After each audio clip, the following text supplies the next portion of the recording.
सहनाववतु सहनौ भुनक्तु सह वीर्यं करवावहै तेजस्विनावधीतमस्तु मा विद्विषावहै। ॐ शान्ति शान्ति शान्ति। जन्माद्यस्य यतोऽन्वयादितरतः चार्थेष्वभिज्ञस्वराट् हृदाय आदिकवये मुह्यन्ति यत्सूरयः तेजो वारिमृदां यथा विनिमयः यत्र त्रिसर्गो मृषा धाम्ना स्वेन सदा निरस्तकुहकं सत्यं परं धीमहि सच्चिदानन्दरूपाय विश्वोत्पत्त्यादिहेतवे तापत्रयविनाशाय श्रीकृष्णाय वयं नुमः।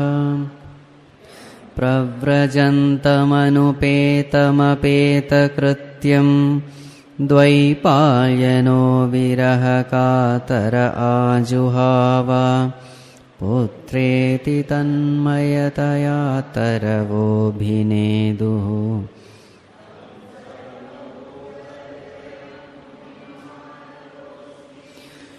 नारायणं नमस्कृत्य नरं चैव नरोत्तमं देवीं सरस्वतीं व्यासं ततो जयमुदीरये। So yesterday we were seeing how Bhagavan saved the child in the womb of Uttara. And when Kunti Mata saw it, she started praising the Lord. So we are seeing Kunti Stuti in Bhagavatam. So in Kunti Stuti we find how to develop devotion for God. All the methods we can find out. How great people like Kunti Devi etc., how she sees the whole incident, how her thought process is. So when we analyze, we get a lot of tips of how to develop devotion for God. So yesterday we had seen some 7 tips, isn't it? Remember anything? So the first one is, we must have an idea of who God is. And this we get from Satsang. God is none other than our own true self. It is a very pure consciousness in us. It is a very existence principle. It is of the nature of Sat, Chit, Anand. All those ideas must come. This is number 1. What is number 2? Number 2 is having total faith, trust in God, in scriptures, in the Guru. So when such a thing is said that we can have the darshan of God, we can realize God, never doubt them. So if at all today I am not having that ability to experience God, don't say God doesn't exist. Instead, what should we say? It is because of my inability. I have not prepared myself, therefore I am not able to see God. As Pujya Gurudev used to say, if you want to prove God, improve yourself. That is the point. That's the second thing. Always try to find fault with oneself. There is such a truth, and that truth is ever willing to reveal itself. But if I am not able to experience it, there is some defect with me. Yes. And then, so what is that defect? Tatha paramahamsanam muninam amalatmanam bhakti yoga vidhanartham katham pasye mahistriyah. So what are the possible defects because of which I may not know?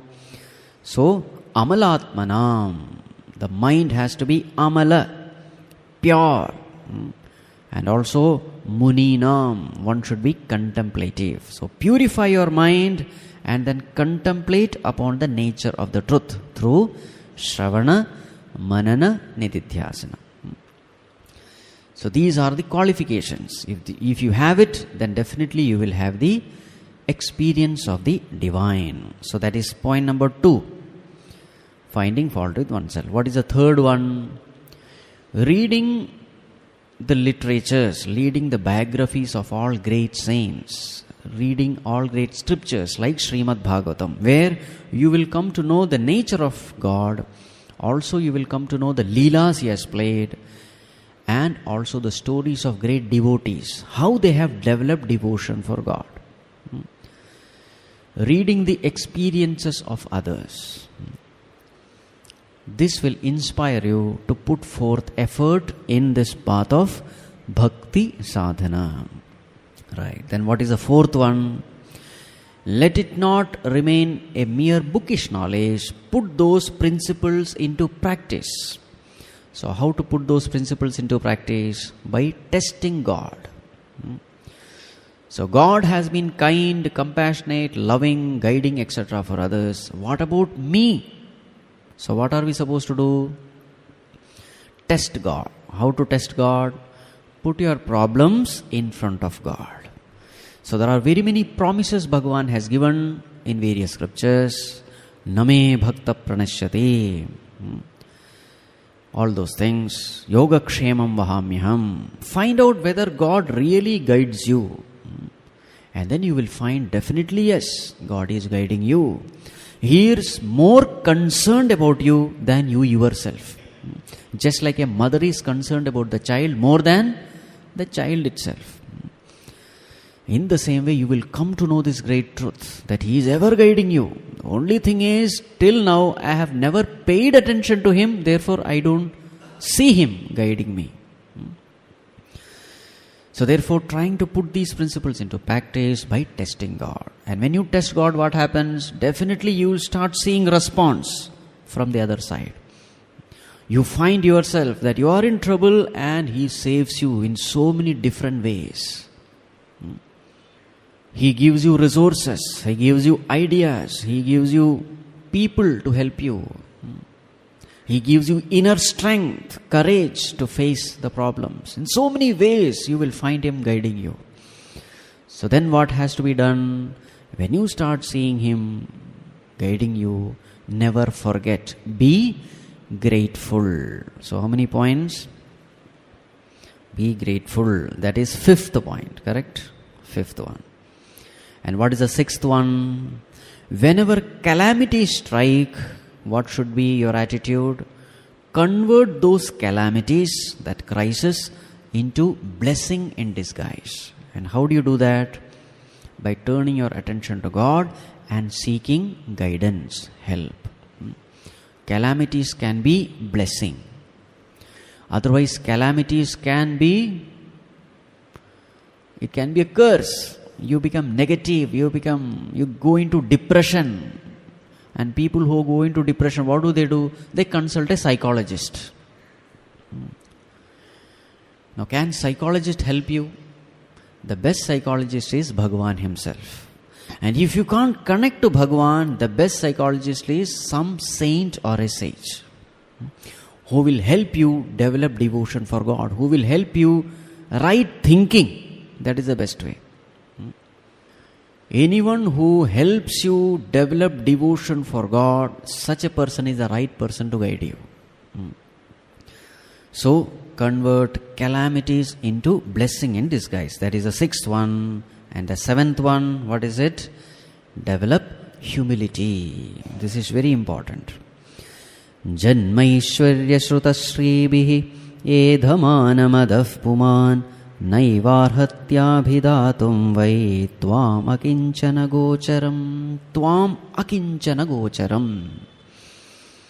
So Bhagavan loves seekers who are meek, who are lowly, who are humble. Bhagavan loves them very much. Many times at the seat of our meditation, we are not able to receive proper guidance only because of our ahankara, ego. Most of the time, not most, always. Why most? Always. I think I know. And when you think you know, Bhagavan is silent. That is why this vipat is always a blessing. In this calamitous situations, you are proved that you don't know anything. And when we are proved that we are nothing, we surrender. And when we surrender, guidance comes. This is exactly what happens in Bhagavad Gita, first and second chapter. First chapter, Arjuna did not surrender. He behaved as though he knew everything. He was quoting scriptures here and there. What was Bhagavan doing? He was just silent. He was just silent. Ultimately, Arjuna collapses with the weight of his own wisdom. He collapses. Even then, Bhagavan was silent. Correct? When he said, I am not going to fight, then Bhagavan said, come on, get up. Even then he was silent. He didn't say any piece of advice was not given. Then ultimately Arjuna said, Bhagavan, etad vidma kataranno gariyaha yadva jayema yadivano jayevo. Bhagavan, I am not clear. What should I do? Whether I should fight or I should not fight. I am not clear. I am confused. Karpanya doshopahata svabhavah prachhami tvam dharma sammudha yachreyasya nishchitam bruhitan me shishyasteham sadhimam tvam prapannam. So it comes out of Arjuna's mouth itself. Bhagavan, I am dharma sammudha cheta, totally confused as to what I should do. Karpanya doshopa hata swabhava. My swabhava is hataha. Everything is gone. That enthusiasm, that courage, that confidence, everything is gone because of my own confused thinking. So therefore, Bhagavan, Shadhimam, Shishyasteham. He totally surrenders. And when that surrender comes, Bhagavan starts guiding. It is true with each and every seeker. If you really want to know how to go about solving a problem, the first thing to be done is become a nobody. Say, Bhagavan, I don't know anything. You have to guide. If you see in the beginning, how did Vyasa Rishi attempt to compose Srimad Bhagavatam? The first thing is Bhakti Yogena. First he filled his heart with bhakti and then he concentrated his mind to remember all the leelas. This is the first step. Surrender. It's very important. So all these calamities, they force us to surrender to God. That way, these calamities are a blessing. As long as these calamities don't come, we have somewhere deep within ourselves, we think that we know and we know the best. No guidance is necessary. Right. So now Bhagavan says, what is it? Janma, Aishwarya, Shruta, Shri. These are the various reasons because of which people feel proud. Because of their high birth in a high caste. Because of their power, position, influence, wealth, possession, beauty. There are all various reasons because of which people feel proud. Now what does Kunti Mata say? People who feel proud, they are far, far away from experiencing you. So what is the point? The point is be humble. Now the question is how to be humble. Becoming humble is very easy actually. The easiest thing in life is to become humble. God has created the world in such a way, if you just pay attention to the facts of life, you will be humble. The world is designed in such a way. The world is not designed in a way to boost your ego. It is to deflate your ego, if you just observe. In fact, you don't have to even study scriptures to become egoless. What is it that you have to do? Just pay attention to the facts of life.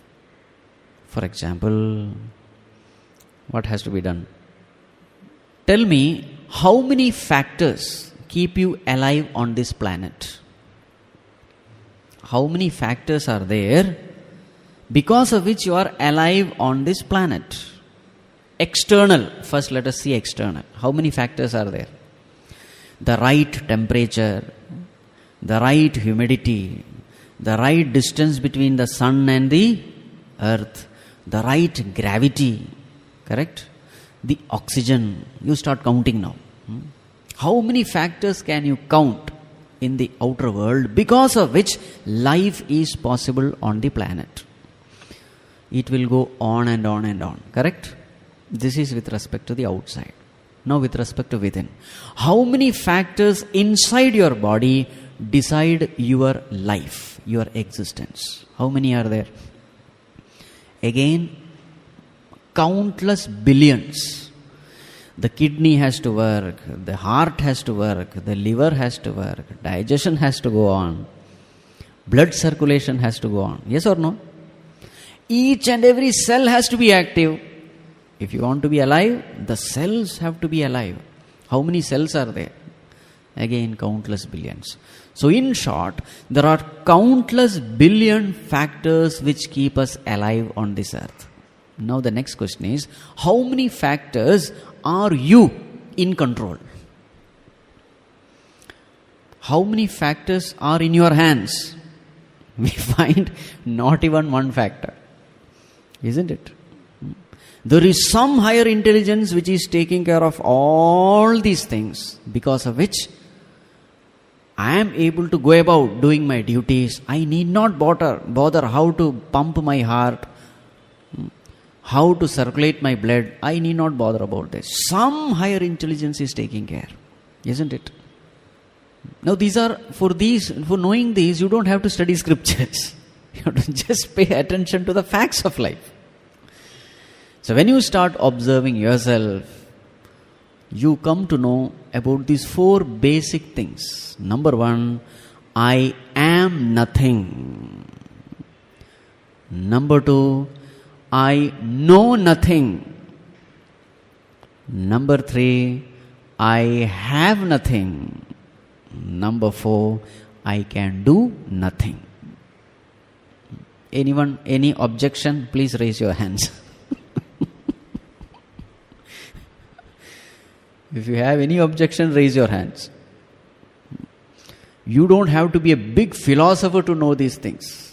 Even a child can understand these things. Isn't it? It's a matter of sheer common sense. Just imagine this is our condition. I am nothing, I know nothing, I have nothing, I can do nothing. And just imagine how people parade their ego in this world. Isn't it? Now, next thing. All the abilities that we have, people are blessed with various kinds of talents. Some are good singers, some are good dancers, some are good speakers, some are good thinkers, some are good players. Varieties of talents are being given. Choose all those number ones. Ask them to gather in one place. Ask them, you are a very great singer, isn't it? Tell me how actually you move your vocal cord. Tell me the procedure, how exactly you adjust your vocal cord. what will he or she say? I don't know how it is happening. I am singing, that's all I know. Isn't it? The greatest tennis player, ask him or her, how do you hold the racket? Greatest scientist, greatest philosopher, ask him, tell me what actually you do in the brain, because of which you are able to bring out such wonderful theories. In short, we don't know anything. The fact is, these abilities are given to us. It doesn't belong to us. This is a fact. Yeah, we are puppets. These abilities are given to us. It doesn't belong to us. How am I moving my hand? I don't know, but I am given this ability to move my hand. Isn't it? It has been bestowed by that omniscient, omnipotent God. He has given this power to me, because of which I am powerful. Power doesn't belong to me. What is the proof that it is not mine? The proof that it is not mine is, at some day it was given to me, some other day it will be taken away from me. This is the proof. If it is mine, then it should remain with me all the time. Isn't it? The fact that it is not mine is because someday it will depart from me. There is only one thing which is actually yours. What is that? Sat, Chit, Anand, Atma. The Supreme Self, the pure consciousness, it is yours. Why? Nobody can take it away from you. Even God cannot take it away from you. It is yours.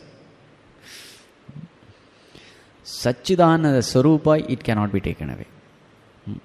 So we are not talking about that. We are talking about from the worldly angle, from a jiva standpoint. So, is it difficult to become humble? Is it difficult? Is it difficult to become humble? No. Only thing you have to do is start paying attention to the facts of life, realities of life. Don't ignore them. When you ignore, then you may slip and fall.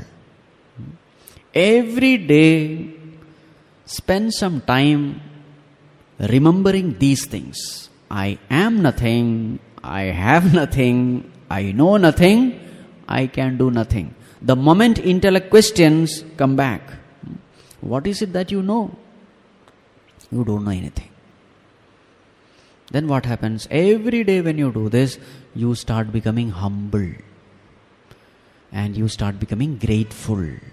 Grateful to God who has given you so many things which actually doesn't belong to you. Right? Those who are meek and lowly, who think themselves to be nothing. Now remember, it is not inferiority complex. It is not pessimism. A Vedantin is not a pessimistic person. He is a realistic person. He is in touch with reality. It is not inferiority complex. Inferiority complex is a vice. V-I-C-E. It's a defect. Inferiority complex is when you compare yourself with others and you come to know you have less than others. Then comes inferiority complex. This is not like that. There's a big difference between inferiority complex and humility. Many people confuse with this. Humility comes when you are in touch with the reality of life. In inferiority complex, you think that all these powers belong to me, but somebody else has got more powers and I have less than him. So that ignorance still remains in inferiority complex. In humility, there is no ignorance. Right. So this is the way. So what does Kunti Mata say? Tvam akinchana gocharam. Bhagwan has been given two names. Akinchana gocharaha, akinchana vittaha. These are the two names given to Bhagwan. Akinchana means one who has nothing. One who knows that I have nothing. That is called akinchana. Akinchana gocharaha. Meaning Bhagwan is the one who is very clearly visible by those who are absolutely humble. Akinchana vittaha. For those people who are humble, what is the only wealth they have? Bhagavan. Vitta means wealth. Akinchana vittaha. The wealth of those who don't have anything. Beautiful terms. Namo akinchana vittaya nivritta gunavrittaye atma ramaya shantaya kaivalyapataye namaha. So this is number 7. Correct? We are discussing the techniques of developing devotion. So what is this technique? Be humble. In all the religion, this has been emphasized. Next technique, what is that? Na veda kaschid bhagavanshikiršitam taveha manasya nrnam vidambanam na yasya kaschid daitosti karhichit dveshascha yasmin vishamamatir nrnam. The next technique is have total trust, faith in the goodness of God, in the love of God, in His being impartial. Total faith and trust in the goodness of God. Why is this point to be discussed? This point is discussed because many times our faith in God becomes shaky. Here Kunti Mata says, Nrna matihi vishama. Their understanding about God is very, very superficial. They see at some incidents and then they make their own comment. God is partial. He is indifferent to the world. He doesn't bother what is happening in the world. Correct? He is partial to whom He likes. So many things we say. Many times when we read the newspapers, all negative news, what happens? Within 10 minutes, what is the state of your mind? Is it peaceful? Crime is there, murder is there, corruption is there, rape is there, and so many things when you read. And those things, those news items appear in the front sheet. Isn't it? So many good things are happening, those things don't come. So what happens to your mind?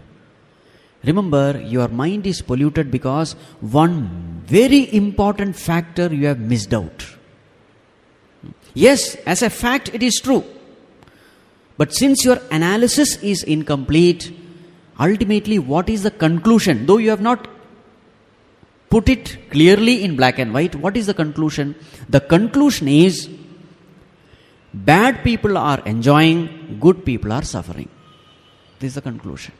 The conclusion is, there is nobody who is taking care of the world. Many times people come and say, I don't know what is happening to the world. Oh, politicians are all corrupt. So many crime is happening. Government is not bothered. This is happening here. That is happening there. Terrorist attacks. So many innocents died.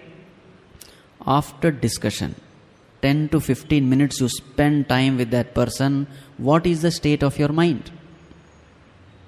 It is totally disturbed. He was disturbed. Now he has made you also disturbed. Correct? Now this analysis is not complete. Why is it not complete? The most important fact has been forgotten. And what is the most important thing? That there is a Lord who is taking care of the entire universe. If something has happened somewhere, it is by His will. So it must happen that way only. The fact is, the world cannot be improved even a bit. The world is perfect. It's a fact. Do you think you can improve the world? Then you are the most foolish person on this earth. If the world is running like this, understand this is the way the world should be, because this world is designed by an omniscient God. He knows everything. So if something is happening by His will, that should be the best.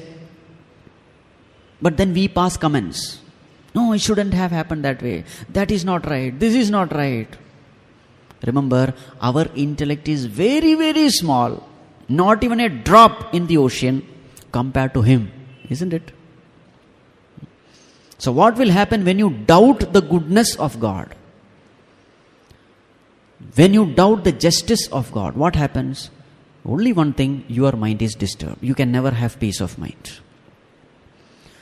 So the one thing which a devotee has to do is always say, God, whatever is happening is the best. Now the question is, many times we have questioned, how can it be the best? So many ways are there of analysis. You must know the different ways. Whenever such problem comes, or whenever some people come to you and put these kinds of problems, you must know how to handle the situation. How to handle it. If suppose somebody is suffering, the way of thinking is, he is suffering because of his own past karma. In this world, you get what you deserve. So if there is somebody suffering, understand he deserves suffering. Why does he deserve suffering? He has done something bad in the past, and that bad thing is coming to him in the form of karma phala. That what bad he has done, we don't know. Even he doesn't know, but he has done it. If God has decided that he should suffer, then definitely he deserves suffering. That doesn't mean that you should not go and help. Somebody is suffering, it is his karma phala, let him suffer. Why should? No. Then that becomes your karma then. Then you will suffer. If somebody is suffering, no doubt, if it is in your hands, then you must get rid of that suffering, if it is possible for you. But there are very many situations where it is not possible for me. I can only have compassion. In such cases, you must accept those situations without complaining, without grumbling. This is the point. God, if this is what you have willed, let it be so. Whatever is happening in this world is perfect. You can't improve this world. Bhayasyagdis tapati, bhayat tapati suryaha, bhayat indrascha vayuscha, mrityur dhavati panchama. Out of his fear, the sun is rising, the wind is blowing, everything happens in this world out of his fear. Even Lord Death is afraid of him. That is how the Upanishad describes. When such a Bhagavan is there to take care of this world, how can it go out of control? It is impossible. So whatever is happening is the best. And another point to be kept in mind is, this world is a place to learn. Now how do you learn lessons of life? You cannot learn lessons of life by reading books. Lessons of life, they are taught to you through experience. So the process is, you commit a mistake, through that mistake you suffer, and through suffering you become contemplative, and through contemplation you gain knowledge and you become wiser. This is the process. What is the first step? You are careless, you do some mistake and then you suffer. That is the first step. You must commit mistake and you must suffer. The suffering makes you introvert, contemplative. And in those moments of contemplation, you gain something new. You learn something new about the world, about yourself. So many new things you learn only through suffering. Isn't it? And when you learn something new, you become wiser. This is how every one of us we learn. How did you know that fire is hot? How did you know? You read books and you learnt it? Or did you burn your fingers and you learnt it? You learnt it by burning your finger. Not burning your finger is unavoidable. How much ever you advise your kid, don't touch that fire, it is hot, it will burn, he will not listen. First hand experience is necessary, isn't it? Then you know what is heat. That is necessary, it is unavoidable. This is just an example. In the same way with everything in life. The scriptures may scream 1,000 times, world is not the source of happiness, the source of happiness is within. It won't help. He has to try himself whether happiness really lies in the world or not.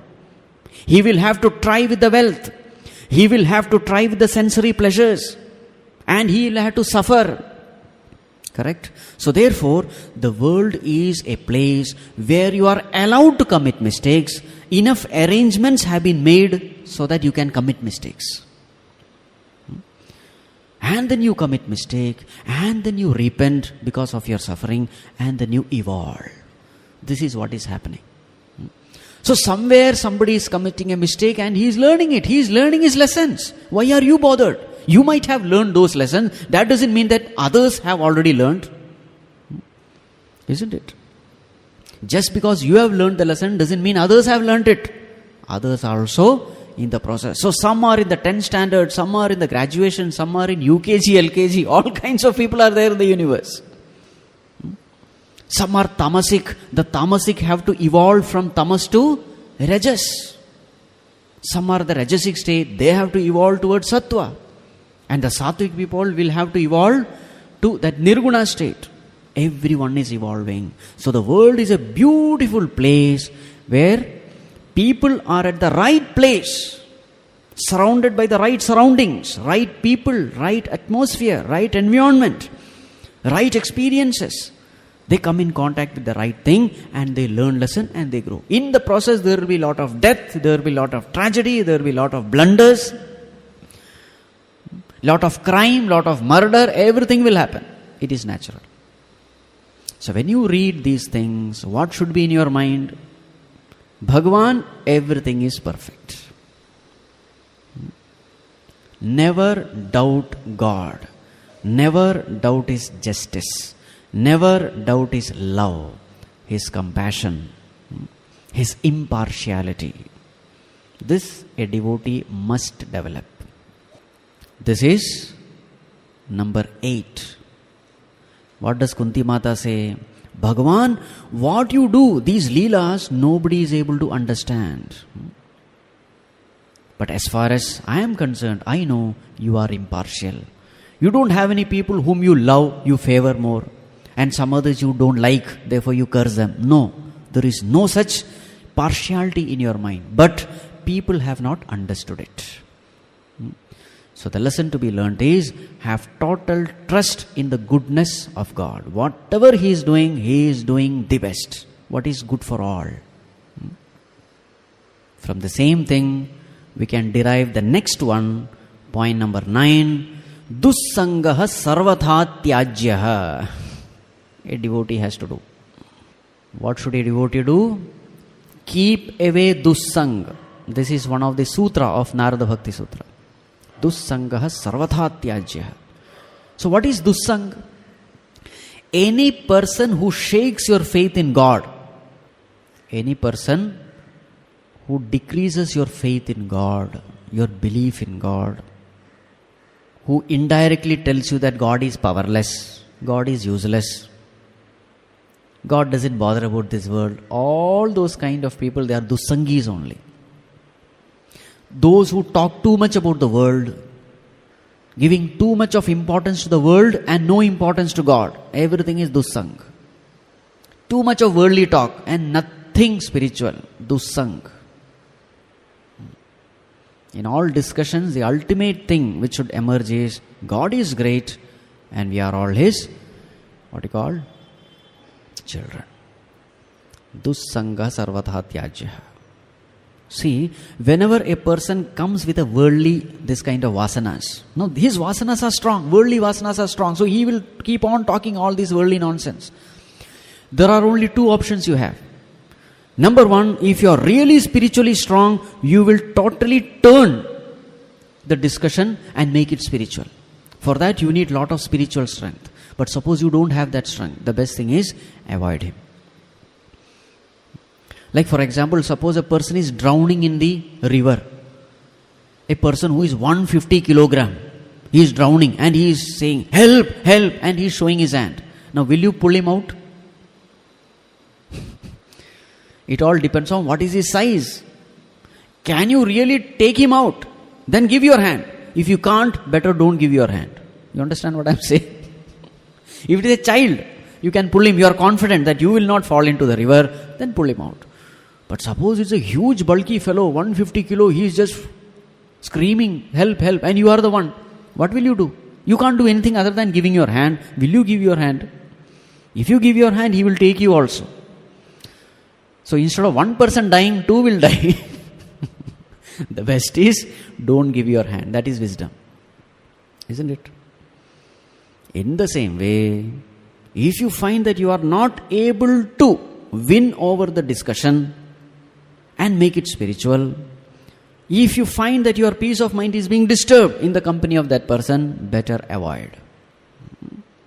Slowly, when the spiritual strength increases, you will be able to do it. Any person, let him come with any kind of nonsense. You will immediately change the whole environment changes.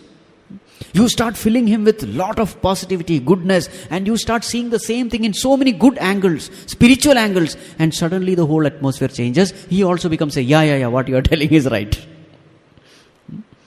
That ability you must develop. Generally, 99% of the people, they are negative. The moment they come, they start discussing all negative things. Negative things about others, negative things of the world, this is happening, that is happening. Immediately you should say, no, everything is fine. Where is the problem? Suddenly you change. And that person also becomes positive. If you don't have that strength, withdraw. Right? So that is the 9th point. And what is the 10th point? Yes. Gopyadade tvai kritagasidamatavata yate dashashrukalilāņjana sambhramakṣam vaktram niniya bhayabhavanaya sthitasya samam vimohayati bhirapi yadbhibheti. Yes. Here, Kunti Mata is speaking about Ishtadevata. Whenever you want to develop devotion, most important thing is you must have a particular relationship which you must choose, which you are going to establish with God. A particular relationship has to be chosen. Now here what is Kunti Mata saying? So she says, oh Bhagavan, this one particular Leela of yours is very much captivating, so absorbing. I'm just fascinated by this particular Leela of yours. And one example is given. What is that?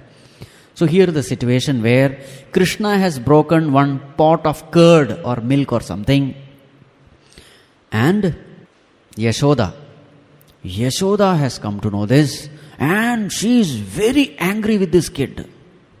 With whom? With Balakrishna. She is very angry, and now she has taken a rope in her hand in order to tie Krishna. And now what is the condition of Krishna?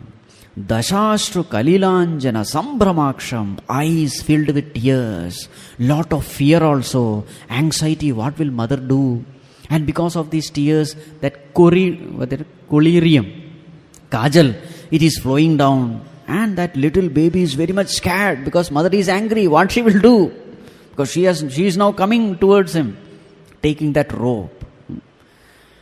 Right? Vaktram niniya, your head is down because you know what you have done is wrong. You have broken the pot of curd. Bhaya bhavanaya sthitasya, and you are standing there with full of fear. Now Kunti Mata is telling, Bhagavan, this Leela of yours is fascinating. Why? Bhirapi yad bhibheti, you are the Lord of the universe. Even Lord Death is scared of you. And what a Leela you are playing. For the sake of your devotee. Aham bhakta paradhīnah, isn't it? For the sake of your devotee, what all kinds of leelas you are playing.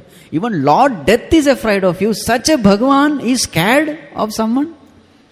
The whole point is, now see, what kind of Bhagavan does Kunti Mata like? A Bhagavan who is like a child, isn't it? Why? Because Kunti, which role is prominent in Kunti now? The role of a mother.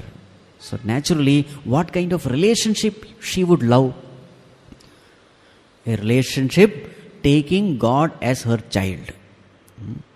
Now this is one thing we must learn. What kind of nature I have, what kind of inclination I have, accordingly I must develop the relationship with God. It is not necessary that you must be able to enjoy all kinds of relationships. Not necessary. Choose one according to your nature, according to your temperament. Accordingly, you choose your Ishtadevata. So many things are given in scriptures. So many things are given. You need not take everything. You take what suits you. And as far as Hinduism is concerned, it's an ocean. Every kind of relationship is acceptable. Isn't it? Lot of choice is given.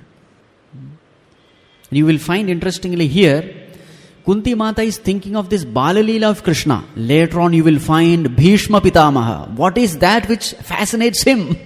So lying on the bed of arrows, that will come. It will come later. So he says, Bhagavan, that form of yours, with all this armor torn, with my sharp arrows and the blood dripping, your hair full of dust raised by the hooves of the horses, and the, sweat all over your face like shining pearls, your uttariya falling, and you are charging towards me with the wheel of the chariot, wanting to kill me. Bhagavan, that form of yours attracts me. See the difference? This form will not be attractive for Kunti Mata. At the same time, for Bhishma, this Bala Leela also may not fascinate. Fine, it is good, but it won't touch. So you have to find out what kind of nature you have, and accordingly you have to develop a relationship with God. It can be a servant-master relationship or a mother-child relationship or whatever. Varieties of relationships are there. There's a beautiful story. Tulsi Das ji and Surdas ji, they were seated and discussing about Bhagavan, etc. in a forest. And suddenly they hear that a wild elephant is charging towards that area. So he said, Surdas ji became very, very panicky. He started over. Whereas Tulsi Das ji said, what is there to worry? Bhagavan Ram is there. He will take care.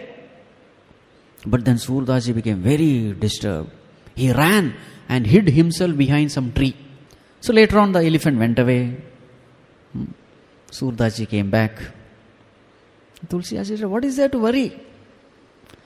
Then Surdas ji says, see, for you, you don't have anything to worry. Because for you, Rama is your master. You are the servant of your master. So as far as you are concerned, Rama will take care of you. But as far as I am concerned, what is my relationship?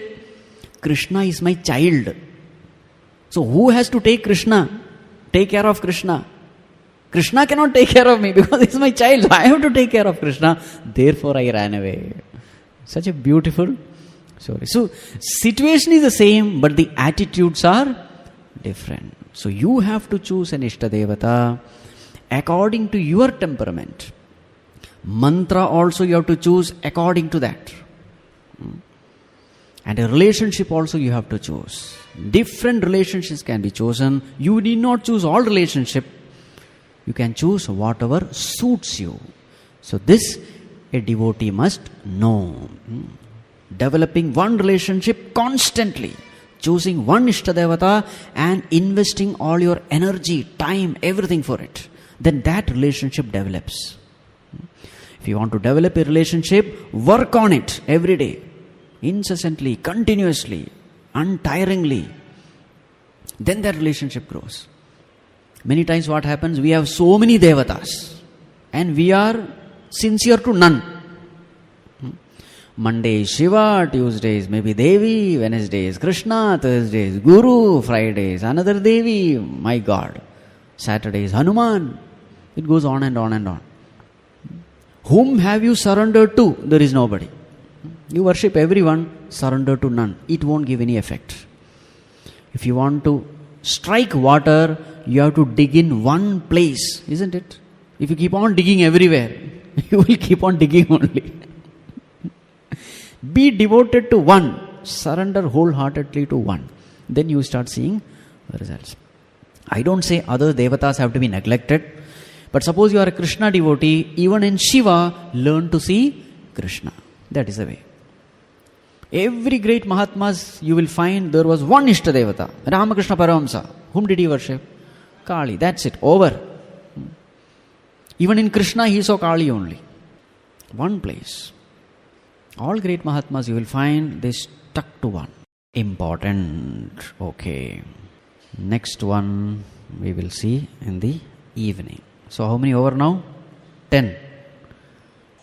Om Sarve Bhavantu Sukhinah Sarve Santu Niramayah Sarve Bhadrani Pashyantu मा कश्चित् दुःखभाग् भवेत् असतो मा सद्गमय तमसो मा ज्योतिर्गमय मृत्योर्मा अमृतं गमय। ॐ शान्ति शान्ति शान्ति। हरिः ॐ श्रीगुरुभ्यो नमः। हरिः ॐ।